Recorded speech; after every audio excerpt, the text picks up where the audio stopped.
Sveiki. Vasario mėnesio sesija Strasbūre, aš sakyčiau, yra pilna įdomių įvykių, apie kuriuos aš jums noriu papasakoti. Pirmiausia, Europos parlamentas patvirtino antrų savo skaitimų taip vadinamą Europos paskolą Ukrainai. Priminsiu, kad nepavykus susitarti ir rasti bendro sprendimo dėl užšaldytų Rusijos aktyvų, buvo nuspręsta užsienio rinkose ES vardu valstybėms narėms, ne visoms, pritarus, skolintis 90 milijardų. Tai buvo padaryta. Dabar yra jau politinis sutarimas, jau parengtos ir taisyklės, arba sakykime tai, procedūros, kaip 90 milijardų bus panaudoti Ukrainai sustiprinti.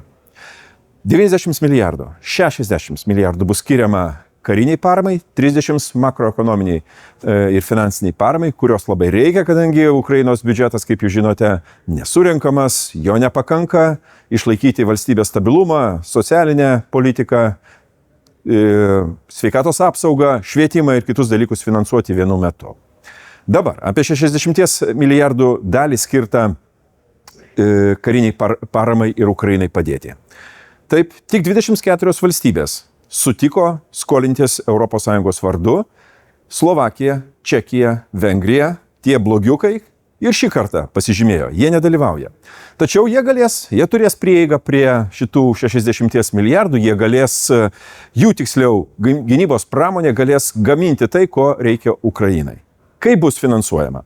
Pirmiausia, tai bus Ukrainos gamintojai, vėliau ES gamintojai, toliau stovi Europos ekonominės erdvės, priminsiu, tai yra Norvegija ir Šveicarija, vėliau šalis turinčios saugumo ir gynybos susitarimus arba kitus gynybos susitarimus su ES ir vėliau trečiosios valstybės.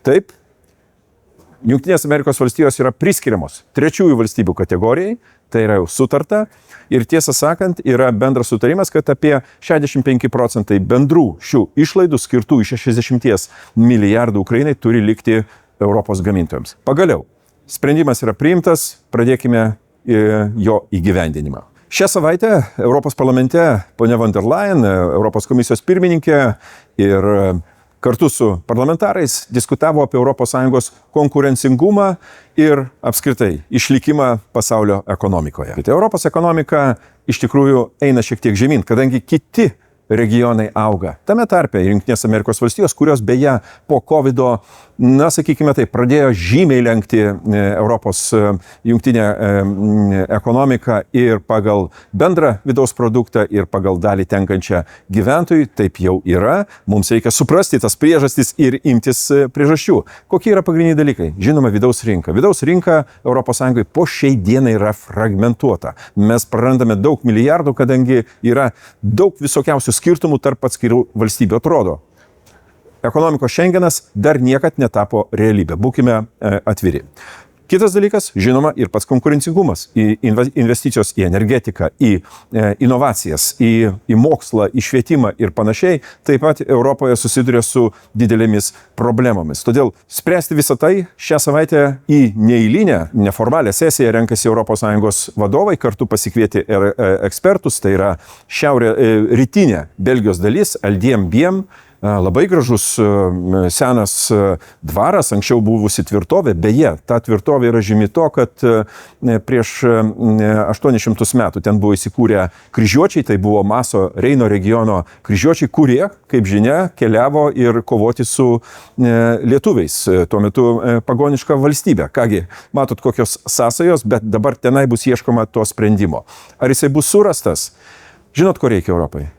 Europai reikia spyrio, kad pajudėtumėm, kad užtenka kalbėti apie tuos dereguliavimą, supaprastinimą ir panašiai. Viskas liktai aišku, trūksta politinės valios ir panašiai. Pati von der Leyen pasakė, pasijuokdama Europos parlamento, sako, yra kai kurios ES valstybės, kurias galima pasiekti tik siunčiant žinias ir dokumentus faksu.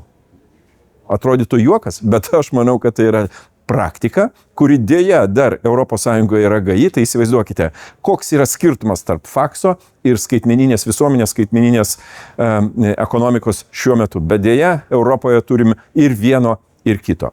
Šios sesijos metu dirbau ties keliais svarbiais dokumentais, tai žinoma, pagrindinis dokumentas tai yra ketvirtųjų Rusijos pilnos agresijos metinių rezoliucija, kurią priimsime jau 24 dieną specialioje sesijoje, bet šį kartą dirbau ir ties keliomis kitomis rezoliucijomis, tai dėl padėties Turkijoje, tai religinių ir žurnalistinių teisių reikalai, taip pat ir reikalai susijęs su Iranu. Pasisakiau šitom temom. Atrodytų tolimos valstybės, kas čia mūsų sieja ir panašiai. Bet žinot, laisvė yra visur bendra, jinai turi bendrą vardiklį. Jeigu vienoje valstybėje blogėja, pamatysite, po kurio laiko gali atsirasti panašių apraiškų ar kitų dalykų, kaip matome ir dabar Lietuvoje. Lietuva, kaip sakant, dėja, bet savotiškai kartoja ir Slovakijos, ir Vengrijos klaidas, arba, sakykime, tą tendenciją, todėl paremti tas visuomenės, kurios nori eiti kitaip, tačiau negali, ypatingai Irane, yra reikalinga ir būtina. Kągi, šį kartą tiek, linkiu gerą savaitgalio ir iki.